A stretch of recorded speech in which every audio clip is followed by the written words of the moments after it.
Welcome to episode 47 of the FoodGrads Podcast, the podcast where we explore careers in the food, beverage, and agricultural industries. I'm your host, Veronica Hislop, a PhD candidate in molecular science and career partner with FoodGrads.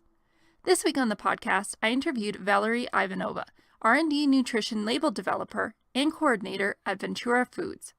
Ventura Foods is a leading national manufacturer and marketer of branded and custom-made shortenings, oils, dressings, sauces, margarines, culinary bases, and pan coatings for the food service and retail industries. In this episode, Valerie told me more about her role at Ventura Foods and how she approaches creating nutritional labels for completed food products. What's interesting about Valerie's career journey so far was that she actually graduated at the time of COVID and when it was just emerging in Canada of March 2020. So she gives some insights about how that transition was and looking for a job during that period. Valerie was busy throughout her undergraduate degree at McGill University, graduating with a double major and volunteering with the Student Society. So I dug more into that and the decision on why she decided to do that and how it helped her in the long run. We also had fun talking about her participation in the Snacks for Kids IFT International Food Technologists competition and the really cool snack that her team designed. So stay tuned if you want to get some insights into that process. So enough with that introduction, let's get on with the show.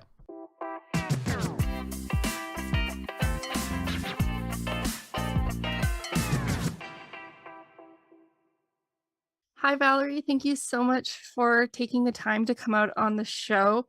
So I always think it's good to get us started with knowing a little bit about you and maybe starting with what you're doing right now. So can you tell our audience what you do? Thank you so much for having me, Veronica. I studied at McGill for 5 years. I did a double bachelor in food science and nutrition. And after graduating from McGill, I dipped my toe into the food industry by working for Give and Go as an assistant product developer.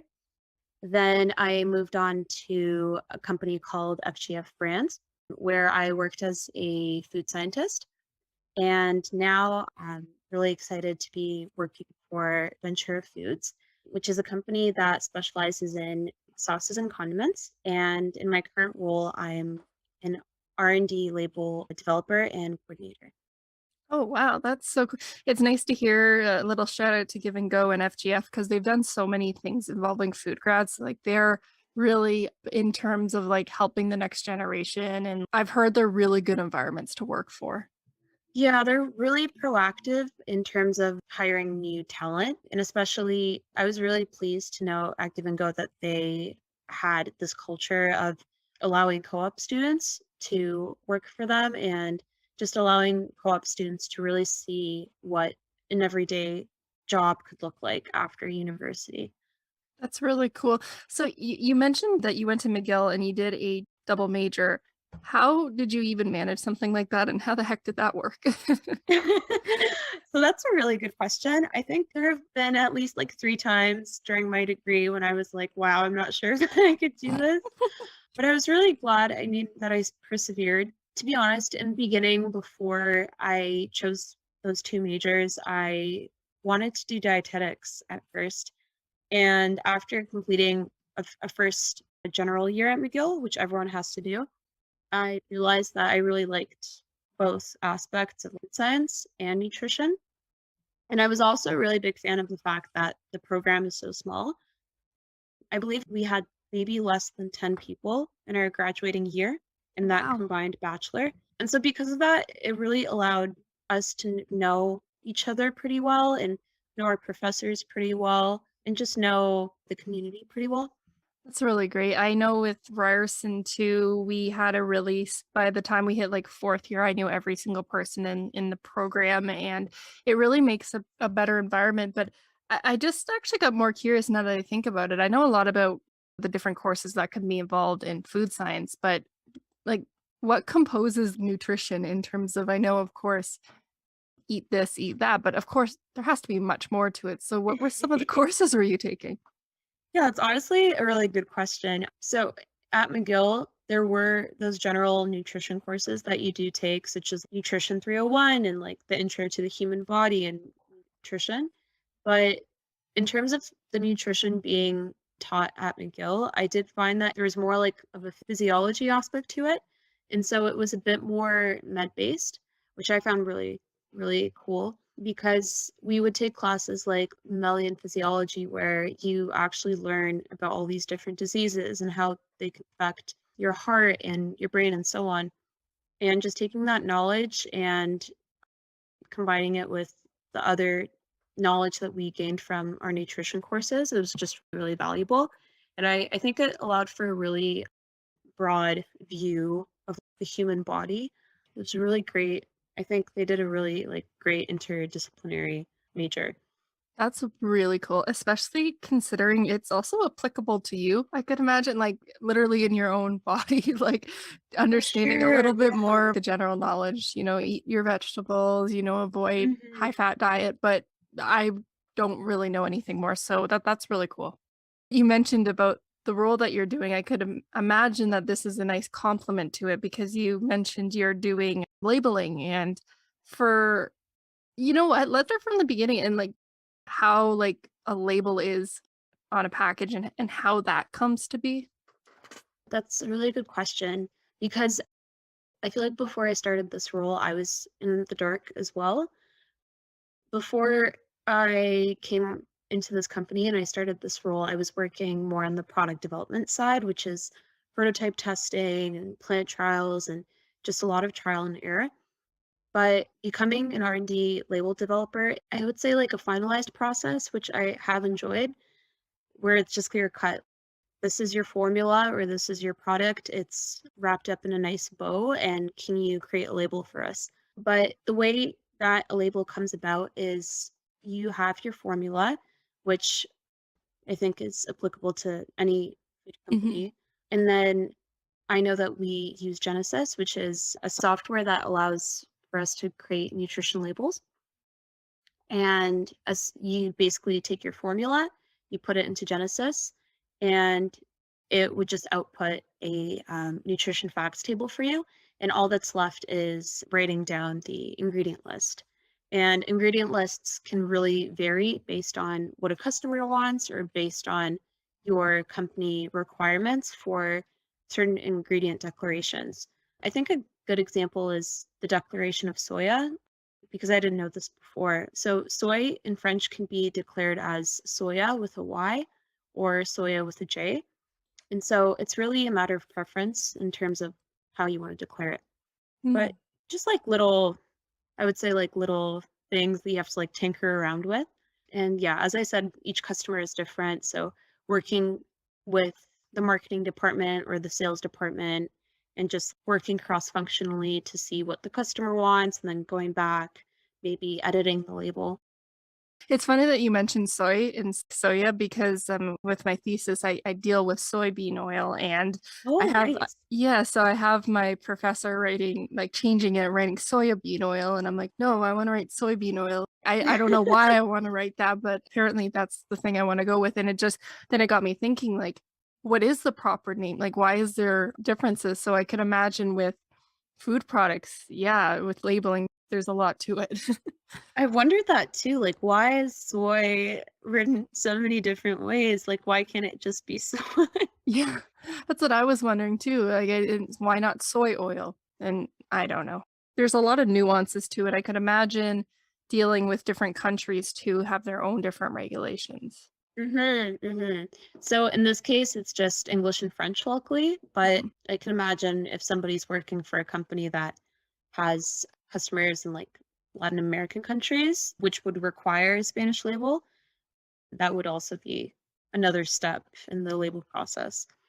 Yeah, no, labeling is definitely a very complex thing. I can take it for granted just reading a label, but there's so much information that's just captured within that small Mhm, amount, and mhm. it really dictates how people, like, live their lives and make their choices, on a day to day. It's directly affecting them. It really does. And I find like after I took this degree and after I took on this job, it's like the first thing that I check whenever I buy something at the store. Like I go straight to the nutrition facts table and the ingredient list just to see. I guess it's a bit of a nerd moment, but just to see like how they're declaring their ingredients, Yeah. because there are different ways for like sugar-based ingredients or just for combining certain ingredients. So I'm always curious about that. See, I didn't know that. I really thought it was a very clear cut if you put in, like, sucrose well, I think that's probably where you're going with this, but if you put in, like, fructose, high fructose corn syrup, that's it. Like, Hmm. that's all you put in. Like, so it's that I didn't know that. I think a good example I learned pretty recently is like something like a sweetening agent. If it's in a product, it doesn't necessarily have to be labeled up under sugars. So you could have like your sugars and then a bracket with the sugars contained, but then your sweetening agent can be down the list of your ingredients. Oh, Yeah, pretty that's cool. interesting. No, sugars are definitely, I could imagine, very complex. There's a lot of them. Yeah, it's a big beast. Yes, and then if there's, like, multiple ingredients, and if that ingredient includes it, like, maybe a chocolate chip has the sugar already in it because you import the chocolate chip, but then you add, I don't know, some other ingredient that has sugar, like, how you combine them, do they get combined? Like Yeah, so it really depends if it's a sugar-based ingredient, and it all really depends on the CFIA regulations and what they consider a sweetening agent versus a sugar-based ingredient. So I found that their website has been a really, really helpful tool in this entire process of creating the labels because they have information about what a standard serving size is for ketchup, for example, and what a sweetening agent is considered. So that's been a really helpful tool in this Oh. entire process. So, on the surface, though, like, it does sound like this job could be a little bit boring, to be honest, because you just mentioned, like, looking at the CFIA website and looking at this exact thing, and I'm wondering, is it just, like, innately a really exciting role for you, or, like, what's exciting you about it? I think what really excites me about it is that this is something that is going to be facing a customer. You know what I mean? Mhm. And some of the products that I've worked on are actual products that like the people in my life consume. So whether That's it be cool. like a restaurant chain, like a sauce for a restaurant chain that I'm working on, it's really exciting that it's something that could be on a package that possibly someone I know could be holding. So just knowing that and knowing the work that I'm doing is actually going to these big restaurant chains or like different customers, I don't know, I find that really exciting. Hey, that's something that comes up a lot in the podcast is people Yeah. saying it was one of my favorite things when I was working, like, doing some of my co-op positions and just, like, knowing exactly what day this batch was made, who was making that, like, product, and just I think about it again, we were talking prior to this episode, and one thing that stood out to me that you had mentioned was that you had done I think it was the Snacks for Kids, the IFT competition, which the Yeah. International Food Technologist won, and I remember Adam Yee on his podcast, like, he had talked about that, but I thought IFT wasn't a big thing in Canada, so I would love to just gush about what you were doing with that and, like, how it was for you. Yeah, for sure. So the IFT competition in general is a competition that allows food science students from different universities to compete in product development. And so it happens once a year. And the annual meet is usually in the summer, like around June, July. So our year in 2020, unfortunately, the pandemic happened. Oh. And before the pandemic happened, we were really excited to go to Chicago and meet other students and from different universities. But unfortunately, our competition was online in July, but at the same Mhm. time, it was a really valuable experience. So, like, it is bigger in the States, but I did find that McGill was such an international university in terms of so many people studying there from the States and from abroad that an opportunity like this would just present itself and it just made sense. But the way that I got into the competition was my final year of university. I took a course that was called food product development, and the main goal of that semester was to fully come up with a product that was new and that would somehow like be innovative and solve a food issue that's seen in the market today. And so our team chose to create a product for the kids category. And we wanted to create something that wasn't done before, but at the same time would seamlessly fit into any kid's lunchbox. And in order for it to seamlessly fit into anybody's lunchbox, like regardless of their dietary restrictions. And we thought that creating something that emulates a peanut butter and jelly sandwich would be really cool because I feel like everybody loves peanut butter and jelly sandwiches. Like they're very classic. When my school started banning the peanut butter and jelly, I was devastated, which I understood why they did it, but I was Yeah, yeah. And I do remember like seeing that too and knowing that a lot of schools are going nut free. So because of that, we were like, okay, well, instead of nuts, let's create a pulse butter. And our pulse butter was made out of chickpeas. And we made the product vegan by replacing the eggs and what would go into the cookie with applesauce and Mm. then just using raspberry jam. And our whole idea was that these like little cookies would have like different emoji faces on them. Mhm. And then the kids could like Dunkaroos take a pulse butter pouch and like squeeze it on, and then take the jam pouch and then squeeze it on, and then maybe eat it by itself or maybe stick it together. But something fun like that. Yeah, we were just like really excited about, of course, creating this product because we got to create it in lab after a lot of prototype testing and then also being able to present this product. At first, we presented it to food industry professionals at the end of the semester. And after that, we were chosen to compete at IFT, which was so exciting. And we ended up winning second place out of like the North American competition, which was really awesome. Congratulations, that's amazing. Yeah, thank you. That is really I can just imagine it in my head, and I'm going, "I would have loved something like that," and I could actually see my mom actually giving me that because my mom didn't really give me, like, sweets and all that, so this would have been something I could definitely see her giving to me. Yeah, yeah, that was the idea. That it would still be a nutritious snack full of vitamins, but at the same time adhere to anybody's diet.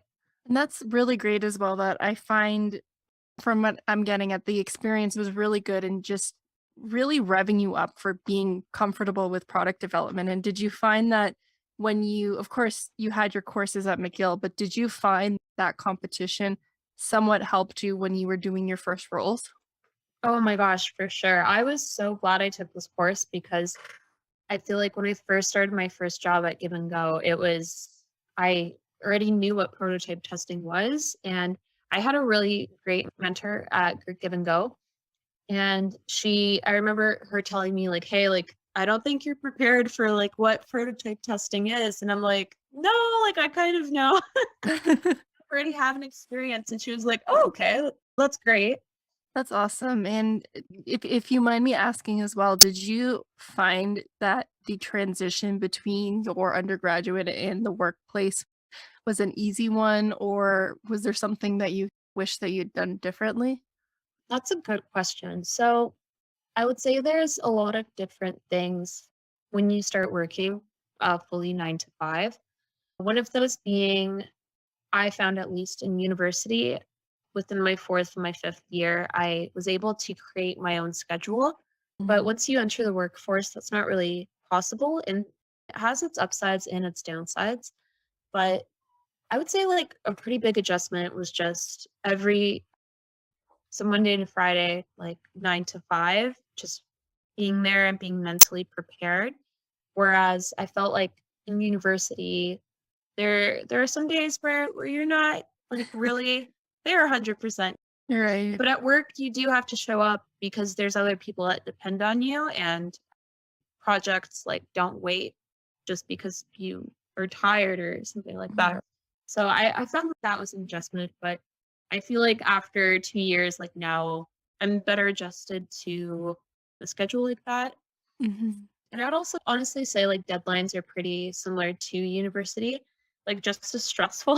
I can imagine with at least, with deadlines in school, if you fail at the end of the day, you're just failing yourself and it's not really affecting many Yeah, around that's you. a But good point. if you fail, if you do really poorly in your job, people notice and it affects people. Exactly. And then you're like, you don't like, no one wants to get fired. No one wants to let other people down. But yeah, I fully agree with you there.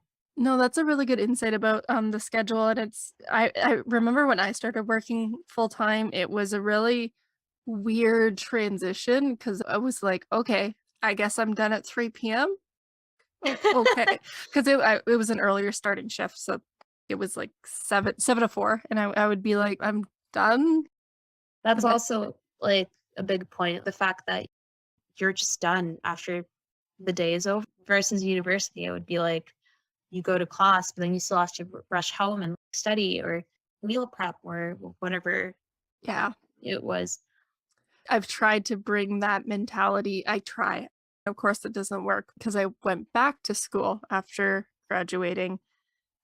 I tried to bring that mentality of the 9 to 5 somewhat. I really enjoy that about the workplace. It is something people don't like, but for people who like structure, it's really nice. I also feel like it allows for healthy boundaries because if you leave your day like to be open to complete the work at any time during your day, I at least I found for myself like that wasn't like really great creating healthy boundaries for myself and it would actually cause me to be more stressed versus getting all your work done or showing up and leaving at Right. 4 or 5, let's say. Well, that's really good. That's a good insight to know as well for some people thinking about life because it feels sometimes when you're in school, it never ends. So, Honestly, that's how I felt as well. unless you're like me, who's a glutton and just decides to go back to school and just keep going. But anyways, but with that, so I know you're continuously learning during school and that, but what about now? Is there any like how are you learning right now, or is there any skills or something that you're looking to improve on? Yeah, that's I feel like that's a good question. Right now, currently, I would say I'm like focused on my role, but as well as like just being active on LinkedIn and seeing what my colleagues are doing. A lot of people studied at school with went on to do masters. So something as simple as like reading their papers or doing a bit more research on the ingredients that I'm listing in labels or in our products to see why this, for example, is considered a sweetening agent or why would this be considered an allergen. So just doing like I would say like little things here and there to just learn a bit more. And in terms of the future and if I'm going to learn more, I've always considered perhaps doing like another certificate, like maybe a project manager certificate. I'm not too sure yet, but Mhm. What are you thinking about with like a project manager? Of course, it's just in the works, but is that because it's dealing with like how to deal with multiple projects? yeah, so I always found that their role intriguing because of that. And also I found it really interesting that they have to work with all of these different departments and just like seamlessly manage all of them because oftentimes there might be an issue with I don't want to like say there's an issue with like Yeah. R&D, but there might be something going on with R&D and you have to prepare for that and you have to bring it Mhm. to marketing or sales and be like, "Hey, this is what's going on. How can we tackle this?" I've had the pleasure of being in a lot of project meetings and seeing how the project managers work, and I found that to be a really interesting role, especially because I've like done so many years in student council. Yeah. Oh, did you do student council when you were at McGill? Yeah, I did. I did it for 3 years, I believe. Oh, nice. Yeah. Wow. You're doing a double major. Now I really question how you managed to get through all of this. So, could you tell me about it? Because that's actually something that I don't really talk about with guests about. A lot of people decide to do extracurriculars because it can help them get a job after, or they just Mhm. enjoy it. I mean, I'll admit my only extracurricular was like doing like the Japanese animation fan club. I just did Oh, not wow, have that's cool. I just showed up to club. I did not run any of it. I just didn't have it in me, Ryerson being a commuter school. But anyways, back to you. Do you mind talking a little bit more about what you did? Yeah, of course. So when I first came to McGill, I wasn't like really like I knew I wanted to do extracurriculars, but I wasn't really sure what to join per se. First, I wanted to join like football team, but I believe like something didn't really coincide with the practices. Like it just didn't really work with my schedule and my classes. So after that, I learned about the dietetics and human nutrition undergrad society on campus, and I started there. I believe I was just like a U0 undergrad rep or something, Okay. but just like helping out with like events and seeing how the upper years, I guess, worked and our like little student council and Hmm. like seeing if they needed help and just it was really helpful to make those connections with older students. And after I did that year, I moved on to just broad student council, which was MCSS. So like the McDonald Campus Student Society. And so my first year there, I was the VP finance. So basically approving funding for like clubs and any new clubs that wanted to join the student society. Hmm. And my second year, I was vice president of business operations. So that role was involved in that role involved me overlooking, I want to say managing the bar manager, but like it wasn't, I feel like sometimes the bar manager like was fine working on their own, but basically overseeing our campus bar and our bookstore and making sure that they were functioning seamlessly. Oh, that is that's so cool. No, I again, I'm coming back to the idea that I don't think about extracurriculars when I talk to my guests, and I don't know why when I could think that there's such a complement to school life in terms of like your 4 years and clubs. If it wasn't for people like you helping to run these types of events and all that, which I know that I attended a lot, I just didn't participate in actually the creation of them. So it's also really nice that you did like a business side-ish type role. Yeah, So yeah, I it was feel that could nice. be a really good complement with the business of food. Yeah, for sure. And I feel like after doing those roles, it made me think more about project management now because I think about it in a sense, those roles were being a project manager Mhm. because you had to deal with a variety of people and you had to manage a variety of people. But yeah, it was such a great experience, honestly. Really valuable. Very cool stuff that you're doing. Thanks so much.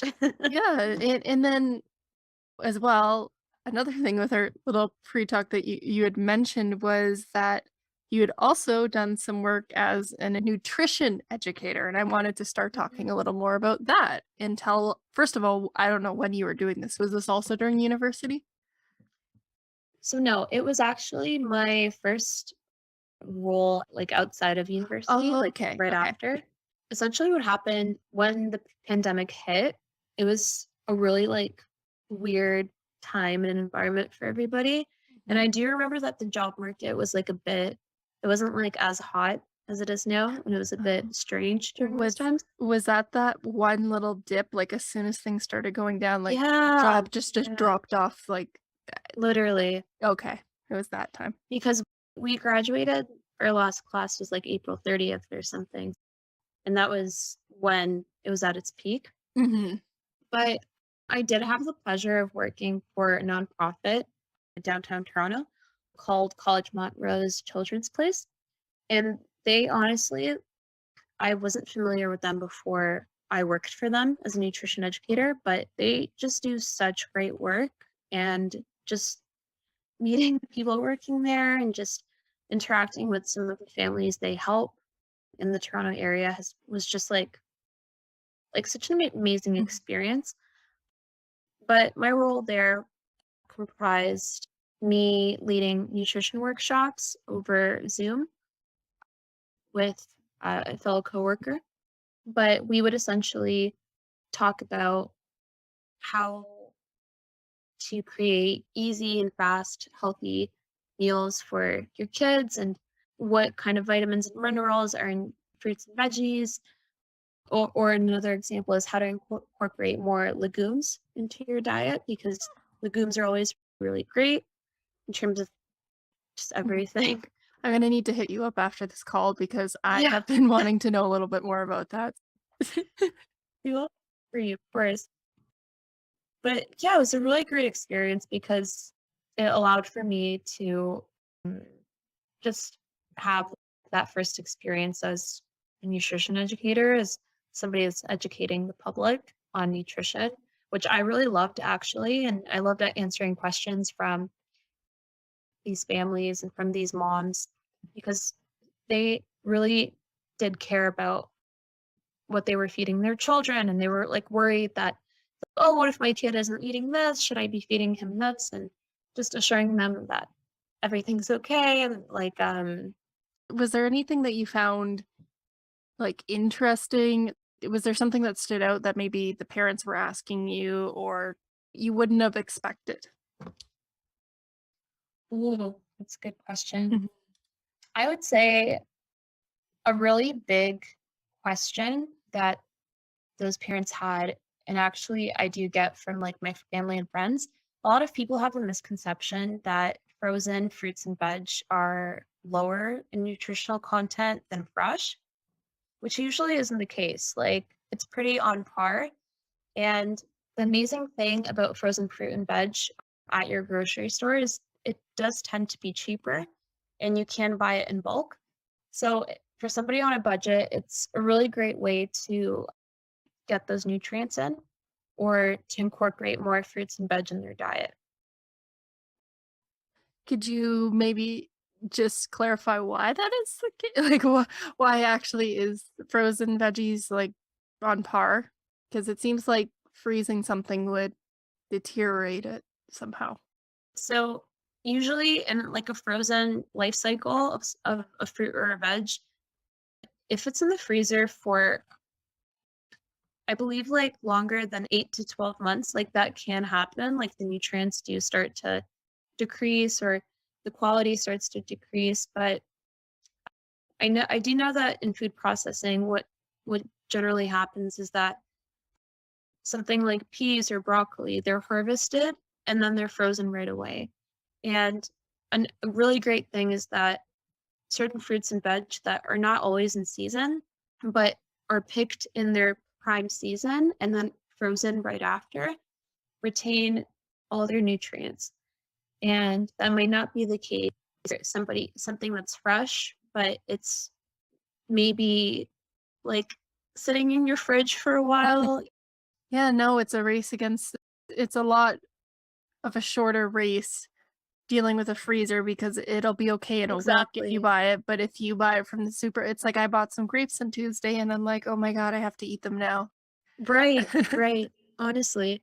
And did you like wow, sorry, I'm just like thinking back to this actually would have been a really good experience coming right out of school just to, you're coming into working in product development and all that, but then actually talking with the people that I know, of course, you're not directly making products for these particular people, but just getting to see faces because you can go into school, you make your products, you do all that type of stuff where you learn about Mm, this, but and you say, yes, I'm going to be making this product for that gluten-free individual who doesn't like this, but you don't see the faces. yeah, that's a good point. Mhm. And I actually found that working at Give and Go was a really great experience just because they're the creator of a product that I've loved for so long. I didn't know before I started working there that they created 2 bite brownies. Oh, yes. And I remember being a kid and just being obsessed with 2 bite brownies. Oh my gosh. Like, they not, like, the Canadian child staple to have at, like, birthday Literally. parties? Yeah, I feel you. I definitely feel you. But yeah, it was always such a treat to have them in your lunchbox. Yeah. My mom never actually, yeah, she always give me, like, the fruits and veggies, but on the weekend, like, all game, fair game. That's good. Yeah, no. And, no, and also, like, fond memories of going to my friend's house and just her parents would always get it for, like, a party and that, so, yeah, it was that's so cool. No, that Yeah. is awesome. So, Yeah. definitely a Canadian memory. Yeah, okay, it's not just me imagining this. So, one other thing that I wanted to go like within this theme of transitioning, is there any pieces of advice you would give to a student looking to go into the industry like you? Yeah. So I've actually thought a lot about this because I've thought back to what would I have done maybe differently when I was in university. But I would say my biggest piece of advice is if you're looking to go into the food industry or perhaps take on a role in some other industry, like whatever you're passionate about, as soon as you get into university, do try to like build perhaps like a presence on LinkedIn or on campus and just network. Like it is so important to meet a variety of different people. And it honestly doesn't matter like what they're doing at the time or what you're doing at the time. Just making those really valuable connections can help you later on in life. And I just know for myself that through networking, I was able to get two of the three jobs that I've worked at in the food industry. There we go. I've had more than three jobs. Okay. But I would say networking is, oh my gosh, it's just so important. And if you, as a student, if you're looking to go into the food industry, don't shy away from maybe like messaging people on LinkedIn and just asking them questions like, "Hi, like, how are you? And how would you describe your company, your role at this company?" And just dipping your foot into something like that I think is really important because it'll give you such a good sense of what these food professionals are doing and what these roles can mean for you in the future. Because, of course, something on paper or on Indeed is not going to be the same thing Mhm. as it is in real life. So, yeah, I would say my number one piece of advice is network and just make really valuable connections with a different variety of people because it will definitely help you in your future career path. That's really sound advice, and I also have to definitely echo it because I've had experiences where networking has gotten me jobs. And one of the things as well is you can use the student card to your benefit. It's 100%. it's a Yeah. lot easier to say, "Hey, I'm a student. You're doing some really cool stuff. Can I pick your brain?" I find a lot more difficult when you're actually in a full-time job. Not that you can't do it, but I do feel like there's that little barrier to entry isn't as high. Yeah. Yeah, I agree. And a lot of people are way more receptive to really depends on the person, but I'd Yeah. say people in general are more receptive to students than perhaps somebody reaching out from a company that might be creating the same product or That's a yeah. really good point. Yes. And I find like those connections, of course, use LinkedIn to network when you're a little later, early in your career. But I feel like those complement more to maybe going to like association events and all that and like seeing a face and striking up a conversation there. Yeah. Yeah. Mhm.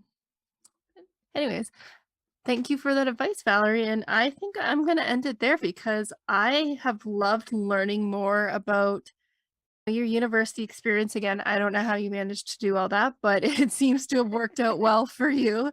And just learning more about what you do now because labels are so important and they're honestly just as important as the product sometimes because the label is many times how people actually figure out that they want to buy the product.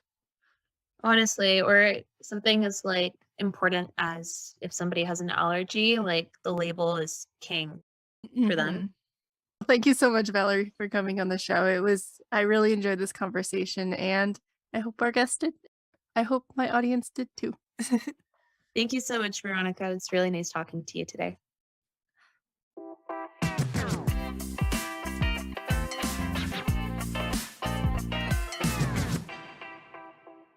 That was episode 45 of the FoodGrads Podcast. All the notes to this podcast can be found on the FoodGrads blog or by clicking on the Student and Grads tab on the homepage. There you can find any notes to past or future episodes. Do you know anyone you would like me to interview on the show? Perhaps yourself or a specific career path you would like me to explore? Then reach out and let me know. You can email me at veronica@foodgrads.com or any of the FoodGrads social media channels. Hope to hear from you. I really have to commend Valerie for her tenacity graduating and maneuvering jobs during the pandemic. I can imagine how worrisome it would be graduating at such a scary time, though it is nice to see that things are working out for her. I hope you got a feel in this episode of how in-depth a role in regulatory is and the nuances there are. I personally learned that food labels aren't as necessarily cut and dry as I would have thought in terms of ingredients. I really thought it was like black and white, but I guess there's a lot more to it, so pretty cool job to learn a lot more about that. And it does show that there is a lot to learn when it comes to regulatory. So if you're looking for a role that is front-facing in terms of the consumer seeing what you personally worked on every single day, and they are making decisions based on that, then regulatory affairs might be the career path for you. Or labeling, I should say. Anyways, that's it for this week's episode. Thank you everyone so much for listening, and I will see you next time.